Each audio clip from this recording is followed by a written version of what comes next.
Hello and good day, everybody. I don't know when you're gonna see this, but for now, here I'm in the city of Vienna and it's a really pretty fall morning.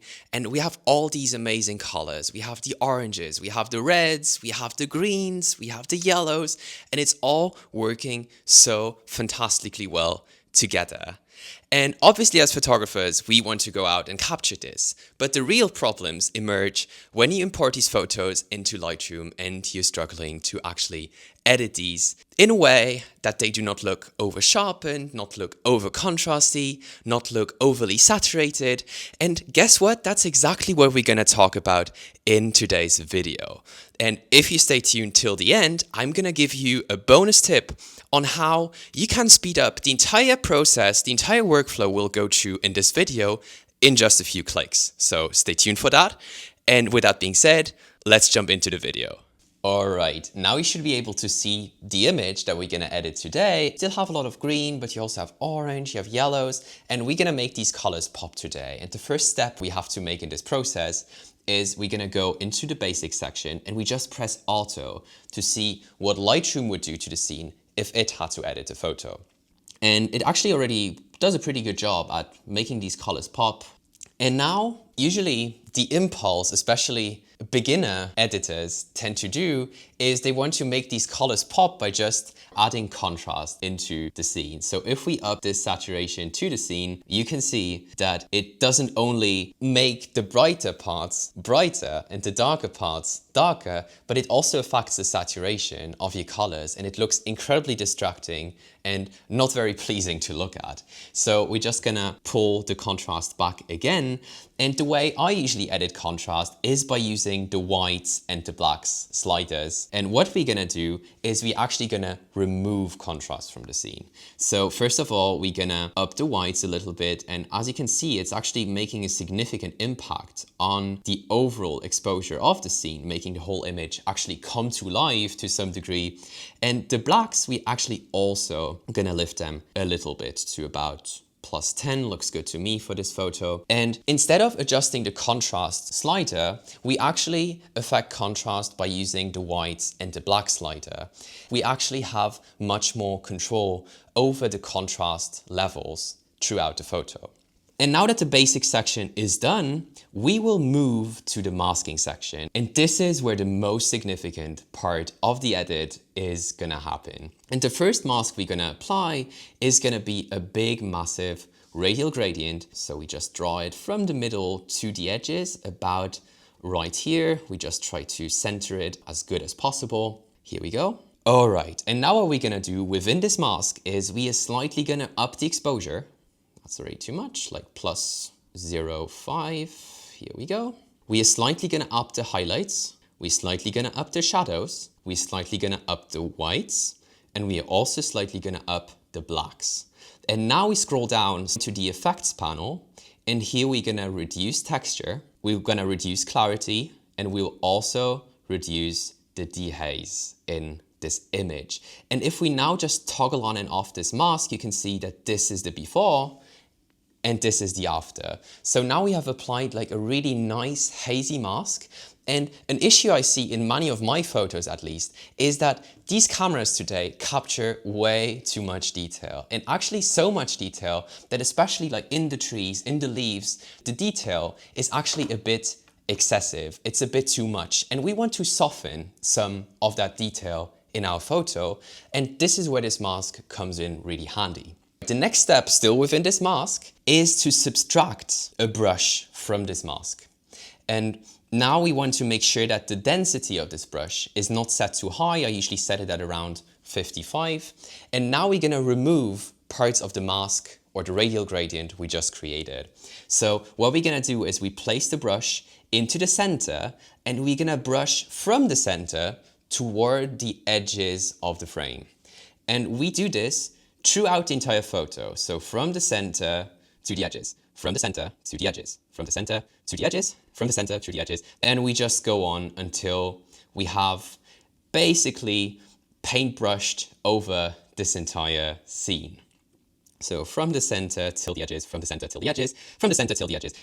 I think I'm repeating myself, but I think by now you have understood the process. And I think we have pretty much reached our starting point. And now if we turn on and off this brush, you will see that it actually makes a small impact. It's not that noticeable, but as you can see, it actually unevenly applies this radial gradient hazy mask, making it all look a little bit more realistic, because like fog and haziness, it's usually not evenly applied throughout the photo, but usually parts that are a little bit closer to the camera are less affected than parts that are a little bit further away. And just by unevenly applying it throughout the scene, we make the whole scene or the fog more realistic in total. If we turn on and off this entire mask, you can see that this is the before and this is the after, the before and the after. And now we just have to add a final touch to this photo, which is to remove the subject from this hazy mask. If we do this, you can see that now the subject popping out of this frame because it's not affected by this hazy mask. And now within this mask, you can actually also adjust the entire intensity of the mask, all the sliders, by just using the amount slider at the very top of your mask. So if we turn it to the right,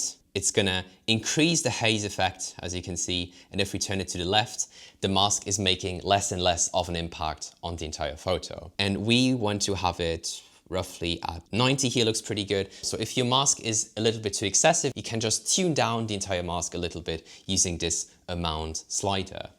Now that we have done this mask, we have to create another mask. The following mask is gonna affect the background of the photo. Here in this specific case, you can see that there is actually already by default a tiny layer of fog or haze in the background. And as you can see, it's actually slightly bluish in its tint. And we just want to emphasize this because we can really pull out a nice contrast between the background that's slightly bluish, slightly cooler tones, and the nice autumn leaves in the foreground that are slightly warmer colors. All right, so we have created our mask here. Let's actually name it again. We're gonna call it Blue Haze. Here we go.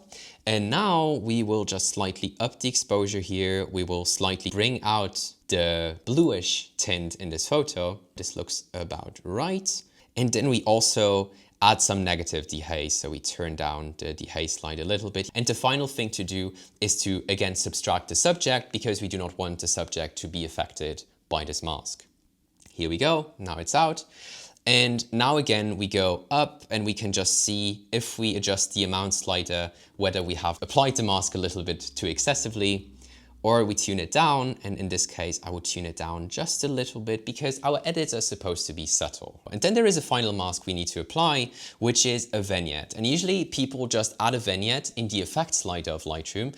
But in my opinion, it actually doesn't give me the flexibility to edit the vignette in the way I want it to. So I create what I call a custom vignette, for which I draw a radial gradient. Then I'll press the 3 dots of that mask and I will invert the mask. And now you can see that it's only affecting the very edges of your frame, effectively creating a vignette with the difference that this time you can actually also just slide it around and just make it affect only the parts you want it to. And now we can actually, I would make it a little bit bigger. Here we go. And now we're just gonna turn down the exposure a little bit, turn down the shadows a little bit, turn down the exposure even a little bit more. Here we go. But again, I do not want this mask to affect the very top of the image. So we actually also push out this mask a little bit more so that it's just affecting the very bottom part of this image because the ground here can be a little bit distracting. Here we go. Okay, so now we're gonna have a little bit of a before and after. So this is the before and this is the after. And now we're gonna go into the color aspect of editing autumn photos. And herefore we go into the color mixer tool. And what you can see in this photo is that we have quite a bit of red, we have quite a bit of orange, or we have actually a lot of orange in this photo. And we probably also have a lot of yellow. Yes, we do have a lot of yellow. And we also have a lot of green in this photo. So that's the sliders we are interested in. And an issue I see in many beginners' autumn photos is that they often just pull the saturation of these colors a little bit too far. And what's happening then is that the colors look too distracting. So we want to actually make the colors less distracting while still very impactful. So first we're gonna adjust the reds, and I actually tend to just tune down the reds a little bit while pushing them into the orange. So in the hue section, we just push them towards the right. In terms of luminance, I think this is about good. And then we go into the orange section. We just adjust the saturation again to see what it does. It's a little bit too much saturation for me, to be honest, so I would just remove some of the saturation from this photo. And before we have adjusted the reds and the hue of the reds to go a little bit more towards the oranges, and this time we're going to take the oranges and push them a little bit more towards the reds. So let's see how this goes. So we push this hue slider to the left. And now we're going to go to the yellow, and the yellow again, we push it a little bit towards the oranges to make all the colors converge a little bit more in order to avoid having an image that has too much color complexity in it. So we just put the hue a little bit more to the left. Let's see what saturation does here. Yeah, here we have to be, let's actually up the saturation of the yellows a little bit. Here we go. That looks about good. We darken the luminance, and if we have a little look before and after, so this is the before, this is the after, it just makes a subtle difference if we edit the colors in the color mixer tool. All right, and now we're just gonna have a look at this photo as it is right now, and we'll just up the white balance of this photo a little bit. So this looks about good to me. All right, and if we now have a look at the before and after of this image, what it originally looked like and what it looks like right now, we can see that we actually did a pretty decent job at making this image pop in our edit. And now we come to the final tip on how to actually speed up this editing workflow. It's taking quite a while to make all these masks. So what we're gonna do right now is we open on the very left of your Lightroom catalog, you can see that here you have presets. And if you go into presets and you press plus, you can create a new preset. And by doing this, you can now actually just selectively make a few preset masks, for instance, that you don't have to do this autumn glow mask anymore, because it's quite tiring to make all these brush strokes and to make all these different sliders and to make it work. So you actually just go into masking, and first of all, if you have it all checked, as it's usually by default, you say check none. And now we're gonna go into your masking section here, and you actually just tick the box of autumn glow. And now we create a new mask. First, you're gonna name it. We're gonna name it Autumn Glow 2. As I already have a mask that's actually created especially for this purpose to speed up my own workflow, and we create it. All right. And now we're gonna do the same for our custom vignettes. So here is our custom vignette that was here, mask 1. So again, we go into presets, we press the plus, we create a preset, and we name it custom vignette.